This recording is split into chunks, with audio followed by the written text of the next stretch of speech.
Let me begin with a statement that may make you feel uncomfortable. If migration stopped tomorrow, several developed economies would begin to decline in the next few years. Not because of politics, but because of demographics. Across much of Europe, East Asia and North America, fertility rates have been below the replacement level of 2.1 children per woman for decades. In Germany, it's 1.5. In Italy and in Spain, it's around 1.2. And in Japan, it's 1.3. Now pause with me for a moment. When fertility remains between 1.2 and 1.5 for a generation, each successive generation becomes 25 to 40% smaller than the previous one. That is simple math and has nothing to do with ideology or politics. And when that happens, it is not just the labor market that shrinks, it's the tax base, the number of innovative ideas produced, the number of contributors to funding pension systems, it's the number of nurses caring for an aging population, and the economic confidence of a nation. And here is the part that I haven't heard in public debates at all. Let's say fertility magically returns to 2.1 or above tomorrow. It would take 20 to 25 years before those children enter the workforce. When the demographic of a city or a nation starts to shrink, it operates on a generational clock. It doesn't care about who gets elected to lead the nation and what their political agendas are.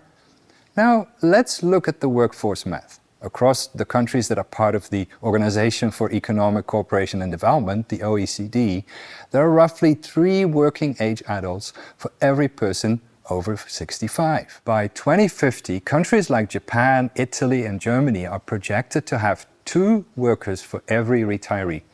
2 workers, 1 retiree. Most modern pension systems were designed for 5 workers for every retiree. Most healthcare systems were not designed around those structures.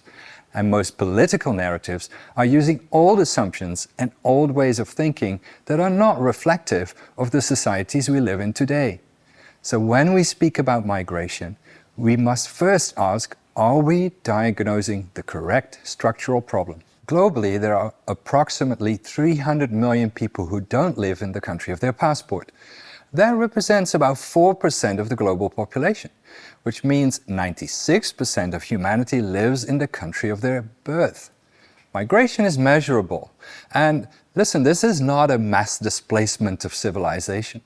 Let's make this more practical and let's put some numbers around this. In Germany, the last 10 years, net migration has balanced out the declines in the local workforce.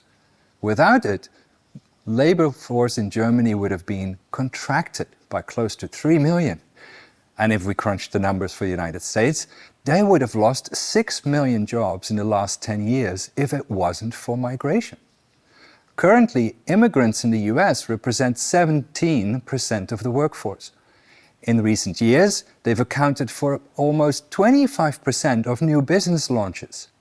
And in science and technology jobs, immigrants represent 24% of the workers.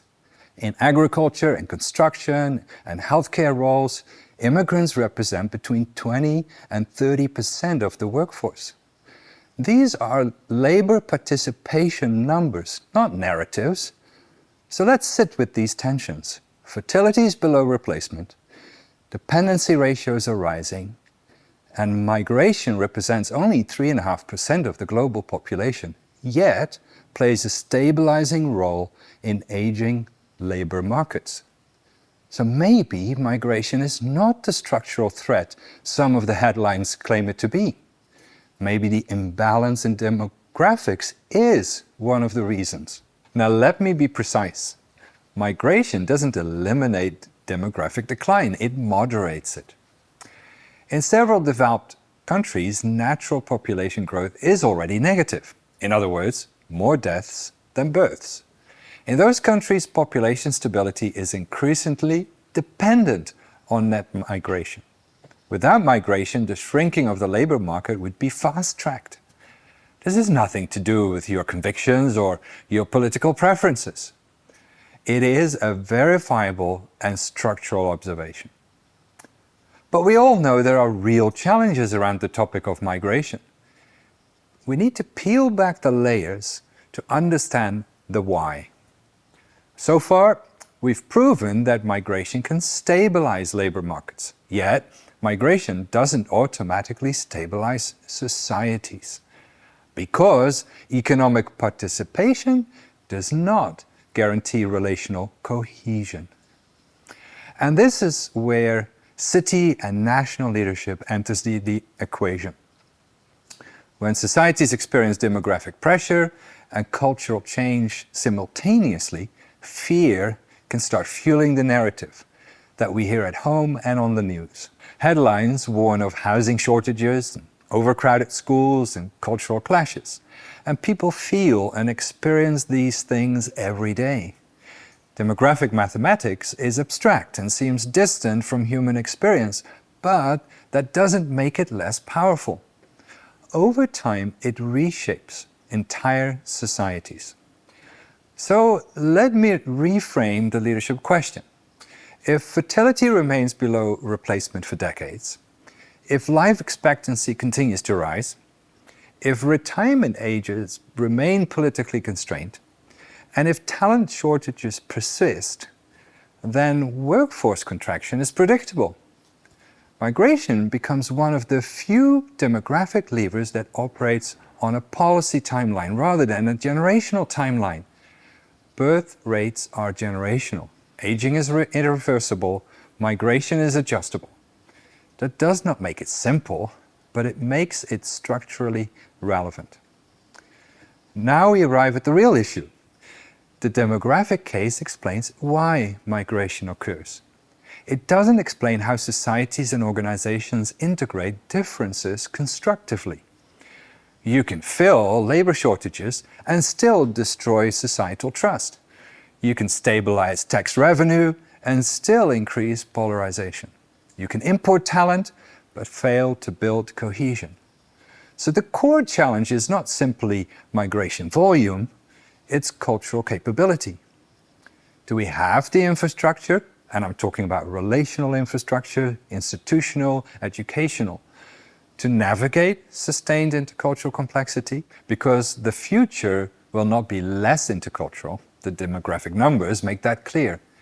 It will be more interculturally complex.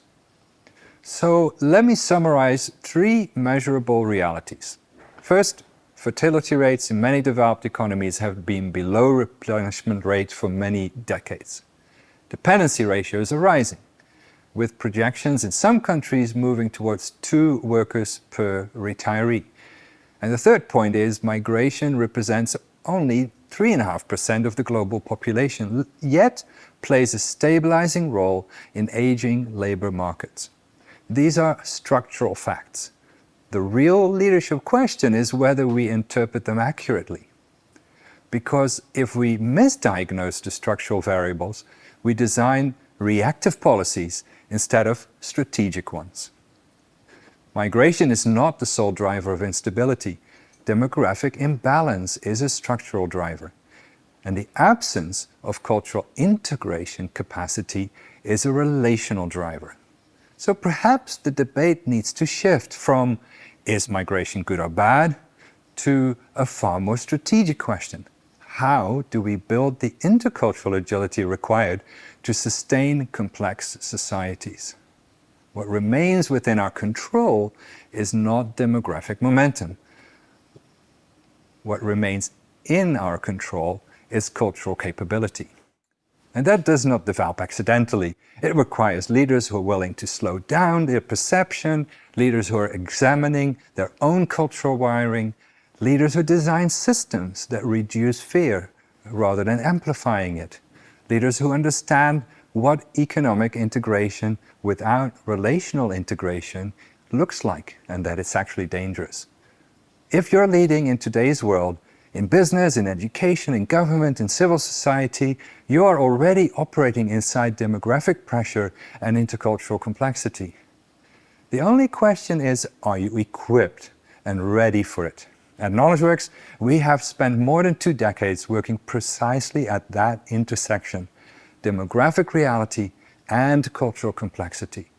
We equip leaders and teams with frameworks and diagnostics and practices required to navigate differences intelligently, not reactionary. If this conversation resonates with you, then I invite you to go deeper with us. Develop your intercultural agility. Equip your teams. Strengthen the human infrastructure of your organization. Because migration is not going to go away. Demographic decline will not reverse overnight, but cultural capability can be built. And that is within our control. If we want complex societies to flourish rather than fracture, then we have real and meaningful work to do.